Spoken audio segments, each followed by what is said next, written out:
High! তো আজকে সকালবেলা ওই ৮টার দিকে ঘুম থেকে উঠেছিলাম। আর তারপরে খেলাম একটু বিস্কুট। আর কালুও সামনে ছিল, তো ওকেও একটু খেতে দিলাম। আর তারপরে হচ্ছে এখন তুলতে এসেছি কুমড়ো ফুল। তো আজকে আমার কুমড়ো ফুলের বড়া খেতে ভীষণ ইচ্ছা করছিল।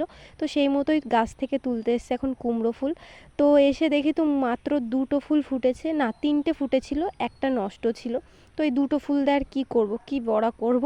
তো তার জন্য করেছিলাম হচ্ছে বেগুনি। মা বলল বেগুন আছে, বেগুনি কর।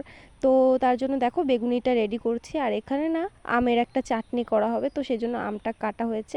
আর আজকে বেগুনিটা আমিই করেছিলাম। আর দেখো বেগুনি করতে যেয়ে তো আমি ঘেমে টেমে একাকার হয়ে গেছি এই গরমেতে। রান্নাঘরে এত গরম কি বলবো। এখন বুঝতে পারছি মা আমাদের কি কষ্ট করে রান্না করে খাওয়ায় এই গরমেতে। আর তারপরে খাওয়া দাওয়া করার পর খেয়েছিলাম একটা আম, হিমসাগর আম, যেটা খেতে তো দারুণ ছিল। আর তারপরে বিকেলে দেখো আবারও লুনা আজকে সেই ঘাস খেতে এসেছে। তো চলো আজকের মতো ভিডিওটি এখানেই শেষ করছি। বাই।